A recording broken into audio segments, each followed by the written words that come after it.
Hello guys, how are you all? Welcome to my channel The Studious Kids. I am here again with a new video. This time we will taking a different topic. It is a practical topic as you can see on the screen. It's cost accounting. In this video I will try to explain what is cost accounting and its function, objectives, advantages and definitions and some other theories in part 1 and part 2, which is going to come in next 2 or 3 days. So before I start the main content, if you are a new viewer on this channel, please subscribe and share to all of your friends. So let us start the video. In today's video we will talk about introduction of accounting, definition of cost accounting, objectives of cost accounting, advantages and limitations of cost accounting. It is a introductory video, so we will not talk about any practical sums or any other formulas. We will just take some theory in part 1 and part 2, and then after we will take the main practical sums directly. So let's start the content.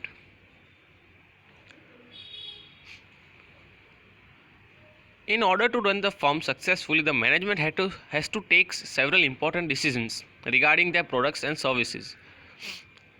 अपनी enterprise को ठीक से चलाने के लिए, successfully चलाने के लिए, जैसे वो प्रॉफिटेबल हो, उसके लिए मैनेजमेंट को काफ़ी वाइटल और इम्पोर्टेंट डिसीजंस लेने पड़ते हैं अपने प्रोडक्ट्स और सर्विसेज के related.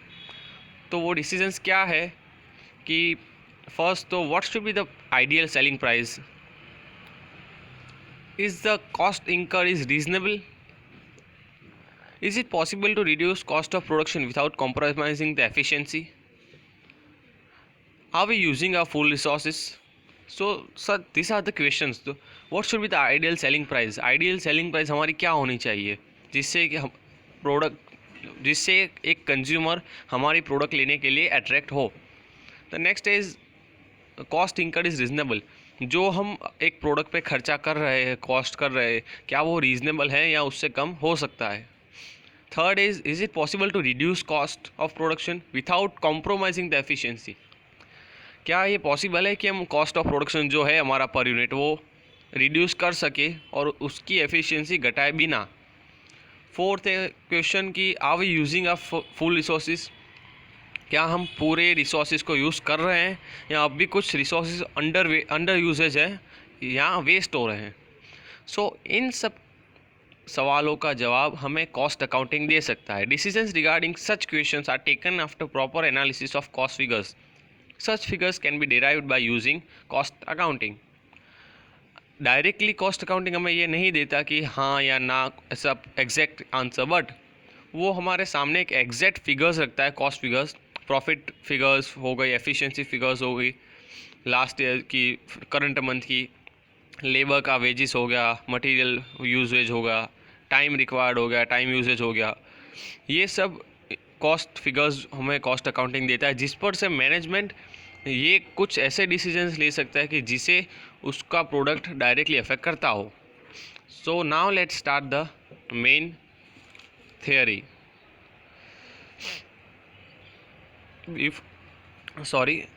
What is cost accounting? Cost accounting is a branch of accounting which deals with recording, classifying, accumulation and allocation and cost control of production. Now cost accounting क्या है? तो it is a branch of accounting. जैसे financial accounting हो गया, फिर managerial accounting हो गया, ऐसे काफ़ी सारे टाइप के हैं. उसमें से cost accounting it is a branch which deals with, तो वो किसके साथ डील करती है? तो recording, classifying, accumulation, allocation and cost control of production. ये जो 1, 2, 3, 4 और 5 चीज़ें ये उनके साथ डील करती है. Recording, classifying, accumulation, allocation and cost control of production. Here, as the name includes in itself the cost, the main emphasized point is cost. Cost accounting में इनकम को थोड़ा कम मायने रखा जाता है. मेन जो कॉस्ट हमने एक प्रोडक्ट पे की है वो ही ज़्यादा डिराइव करना और उसी पे एम्फसाइज करा जाता है. Cost accounting provides the detailed cost information which management needs to control current operations and for future plan. Cost accounting management को ऐसी, जैसे हमने पिछली स्लाइड में देखा, कॉस्ट अकाउंटिंग मैनेजमेंट को ऐसी वाइटल इंफॉर्मेशंस और डेटा देती है कि जिससे मैनेजमेंट जो करंट ऑपरेशंस चल रहे हैं वो कंट्रोल सही तरीके से कंट्रोल कर पाए, और कि जो प्लान्स उन्हें फ्यूचर में एग्जीक्यूट करने हैं अपने एंटरप्राइज के लिए वो भी सही तरीके से कर पाए, क्योंकि वो हमें एक फोरकास्टिंग देती है कि जिससे हम फ्यूचर का थोड़ा प्लानिंग भी कर सके। In other words, it is a systematic procedure of recording and representing the cost of manufactured goods and services in aggregate and in detail. हम ये भी कह सकते हैं कि it is a systematic procedure of what? Of recording and representing. उसे record करना और रिप्रेजेंट करने का, किसे? तो the cost of manufactured goods and services. Manufacture goods और सर्विसेज का जो कॉस्ट है उसे रिकॉर्ड करना और रिप्रेजेंट करना डिटेल में या टोटल में। टोटल मीन्स पूरा एक साथ या एक एक पर्टिकुलर, उसे कहते हैं cost accounting. It is a systematic procedure of recording and representing the cost of manufactured goods and services in aggregate and in detail. Cost accounting is a formal system of accounting for cost in the books of accounts by the means of which cost of production and services are ascertained. So now cost accounting is a formal system. in we ऊपर की line में हमने देखा कि it is a systematic procedure and now we'll learning that it is a formal system. ना किसकी formal system है? तो it is a formal system of accounting for cost. इस कॉस्ट अकाउंटिंग में मेन हम एम्फासाइज कॉस्ट पे ही करेंगे। Expenses जो है हमारे, cost of production per unit हो गया, पर आवर हो गया, कि लेबर वेजेस हो गया, ओवरहेड्स हो गया, वो सब। Formal system of accounting for cost किस में रिकॉर्ड होता है? तो बुक्स ऑफ अकाउंट में। बाय किससे? तो by means of which cost of production and services are ascertained. So now this is the basics of cost accounting. Here I am not taking any detailed consideration because we will main emphasize on the practical sums, which we will take in the next video, after the next video, third of cost accounting. So let's move to the third slide. Definition of cost accounting. Here also I have taken only two definitions. If you want to get further, learn more than two definitions, you can Google it by seeing the definitions of cost accounting, or you can ask me in the comment section. I will post a video on that particular definitions too. Now definition given by Professor Van Sickle. Cost accounting is the science of recording and presenting the business transactions pertaining to production of goods and services, whereby these records become a method of measurement and a means of control. Professor Van Sickle ने cost accounting को कैसे define किया है कि it is a science of what? Recording and presenting the business transactions pertaining to production of goods and services, whereby these records become a method of measurement and a means of control. उनका कहना है कि ये एक science है recording और presenting का। क्या प्रेजेंट करने का? तो बिजनेस ट्रांजेक्शन्स की जो production of goods and services से पर्टेन या रिलेट करते हैं। This records become a method of measurement and a mean of control. ये रिकॉर्ड्स साथ ही साथ मेथड ऑफ मेजरमेंट और मीन्स ऑफ कंट्रोल का भी काम करते हैं। जैसे means of control means cost control, कि कहाँ पे वेस्टेज हो रहा है, कहाँ पे नहीं हो रहा है, वेस्टेज हो रहा है तो रोको, इनएफिशिएंसीज को कम करे, etcetera. Now the second definition, according to Charles T. Hongan, cost accounting is a quantitative method that accumulates, classifies, summarize and interpret information for three major purposes. The first is, I'll written in because it's a definition, I can't change that, in operational planning and controlling. Second is spatial decision. Third is production decision. So now Charles T Horngren का क्या कहना है कि cost accounting is a quantitative method. वो एक quantitative method है कि जो क्या करता है, तो that accumulates, classifies, summarises and interprets. Accumulates मतलब इकट्ठा करना, क्लासीफाई मतलब उसको अलग अलग क्लासिफिकेशन करना अलग अलग सेक्शंस में, समराइज करना, टोटल करना या एग्रीगेट करना, और उसे इंटरप्रेट करना। ये चार करता है कॉस्ट अकाउंटिंग। किसका? तो कॉस्ट का, cost of production per unit का। किसके लिए, क्या उसका पर्पस क्या है? में for the three major purpose. The first is operational planning and control, planning and control के लिए है। सेकंड इज स्पेशल डिसीजन, कुछ स्पेशल मैनेजरल डिसीजंस लेने हैं कि एक नई ब्रांच खोलनी है या या जो ओल्ड ब्रांच है उसे क्लोज करना है क्योंकि वो अनप्रॉफिटेबल है या इनएफिशिएंट है, या कुछ नए मशीन्स लाने हैं, या वैसे ही कुछ नई मशीन्स जो थी उसे बंद करना है, एक्सेट्रा एक्सेट्रा।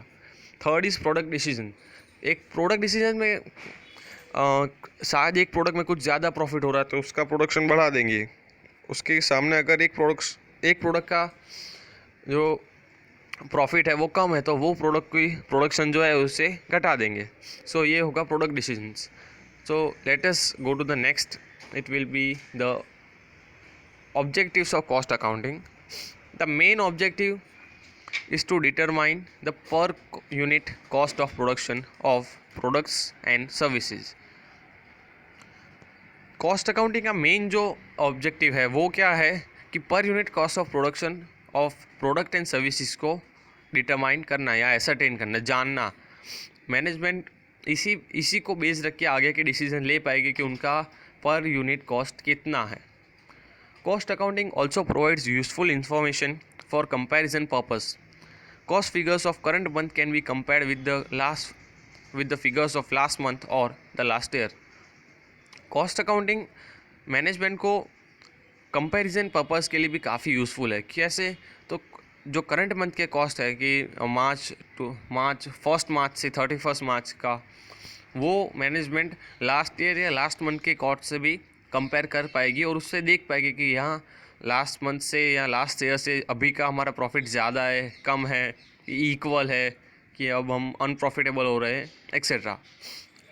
इट शोज़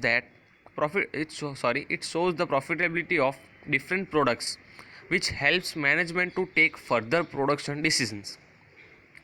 जैसा कि हमने पढ़ा ऊपर, कॉस्ट अकाउंटिंग मैनेजमेंट को प्रॉफिटेबिलिटी डिटेक्ट करता है, बताता है कि इस प्रोडक्ट में हमें इतनी प्रॉफिटेबिलिटी है, दूसरी प्रोडक्ट में इतनी है, तीसरी में इतनी है, चौथी में इतनी है, कि जिस पर से मैनेजमेंट उस प्रोडक्ट के लिए उस प्रोडक्ट के लिए फर्दर प्रोडक्शन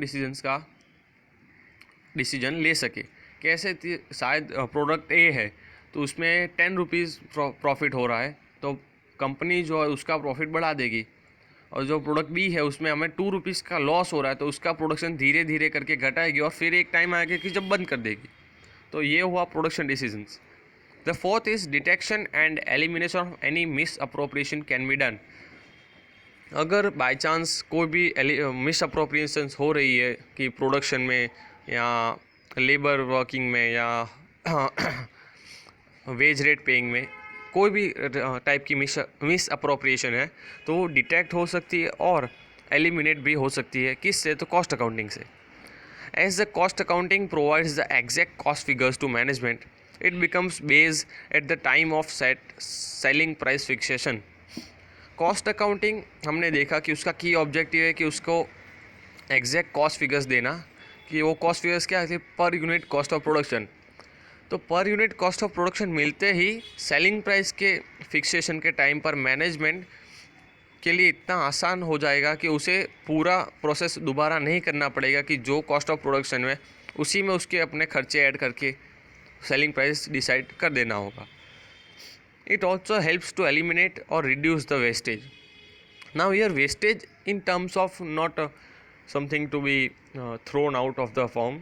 वेस्टेज मीन्स ये भी हो सकता है कि अंडर यूज, जैसे हमारे पास वर्कर्स काफ़ी सारे लेकिन काफ़ी सारे वर्कर्स इडले टाइम बैठ रहे, कि फ्री बैठ रहे हैं, या मशीन्स काफ़ी सारी है वो अनयूजेबल है, रॉ मटेरियल्स काफ़ी सारे अनयूजेबल हो रहे हैं, या काफ़ी सारे डिपार्टमेंट्स इनएफिशिएंट हो रहा है, wastage of time, wastage of skills, wastage of money to raw materials. So this kind of wastage can be eliminate और reduced by cost accounting.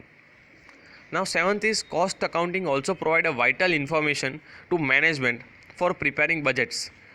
Now budgets में क्या है कि हमें फ्यूचर प्लानिंग करनी होती है और फ्यूचर के लिए हमें एक आउटलाइन तैयार करेंगे कि जो बजट है जिससे हम फ्यूचर के जो एक्सपेंसेस है, इनकम्स है, वो सब डिराइव कर सके।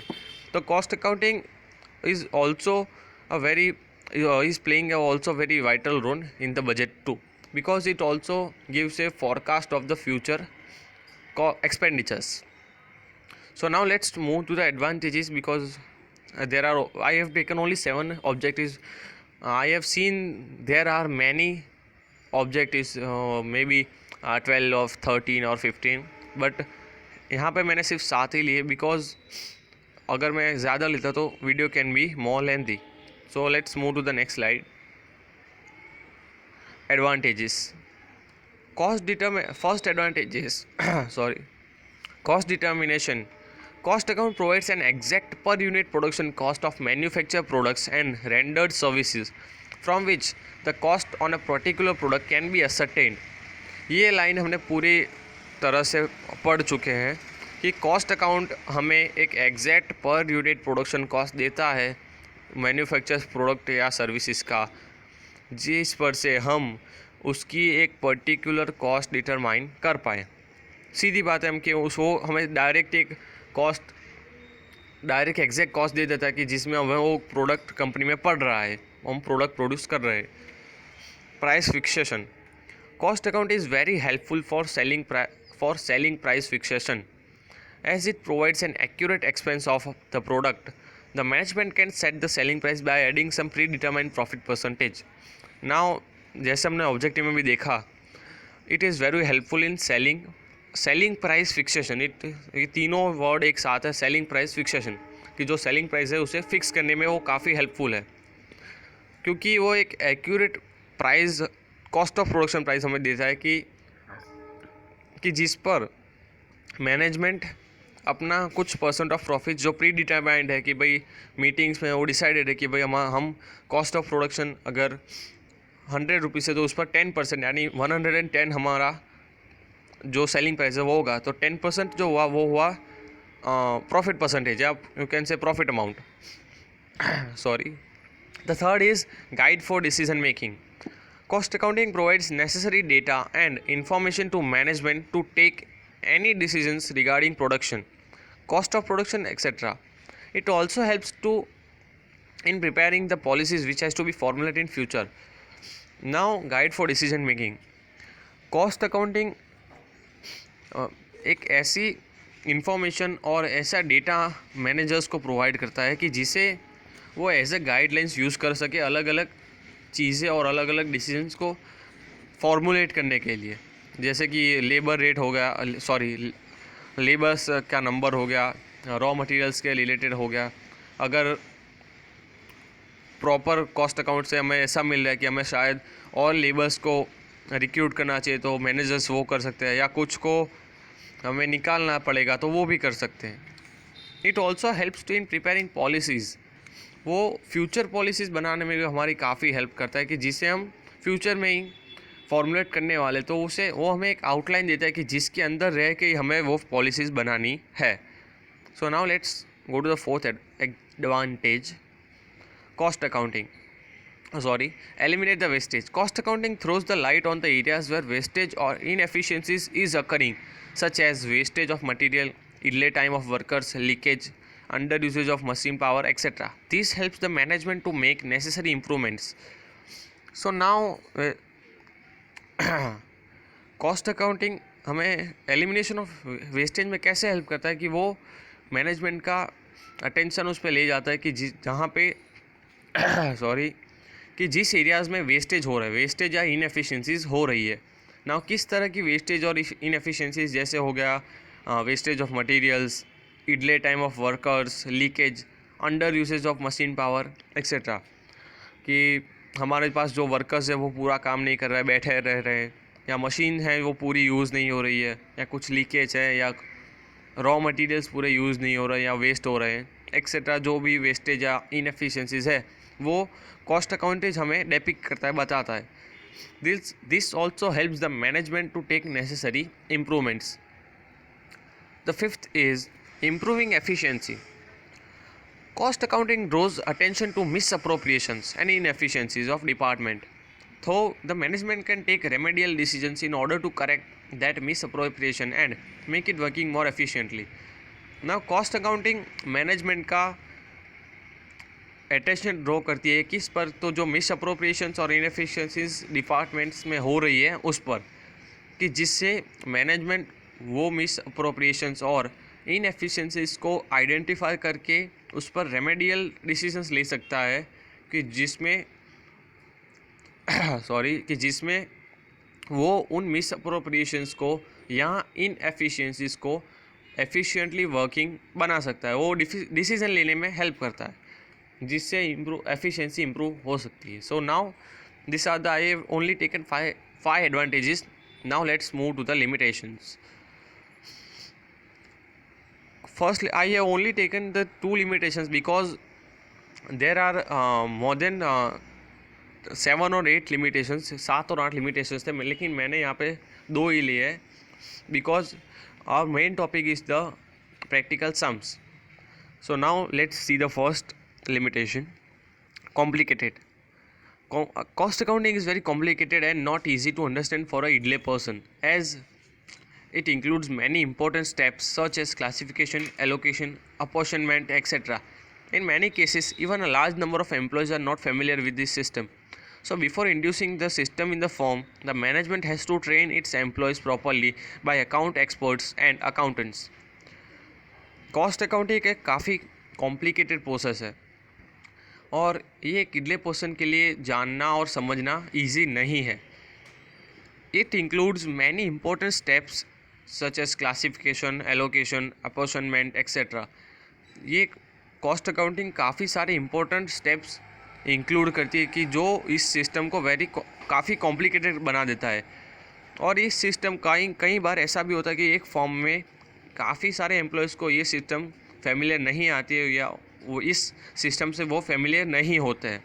सो मैनेजमेंट को इस सिस्टम के इंडक्शन से पहले, फॉर्म में इंडक्शन से पहले अपने एम्प्लॉयज़ को पूरी तरह से ट्रेन करना होगा. किससे? तो अकाउंट एक्सपर्ट से या अकाउंटेंट से, कि जिससे वो जब वो सिस्टम आए फॉर्म में, तब जो एम्प्लॉयज़ है वो फेमिलियर रहे और उसका यूजेज कैसे करना है वो उन्हें मालूम रहे. नहीं वरना ये जो सिस्टम हमने इंड्यूस की वो ऊपर से हमें ही एक्सपेंसिव पड़ेगी, क्योंकि without usage it will also create many unwanted expenses. Now second point is expensive. As we already seen before induction, the management has to train the employees by experts or have to appoint special accountants for the same purpose. Also, management has to provide high level technology to accountants. Now as हमने देखा पहले ऊपर वाले step में, कि induction से पहले हमें एम्प्लॉयज़ को प्रॉपर ट्रेनिंग देनी पड़ेगी, या स्पेशली ट्रेनिंग देने से अच्छा स्पेशल अकाउंटेंसी हमें रिक्रूट करने पड़ेंगे.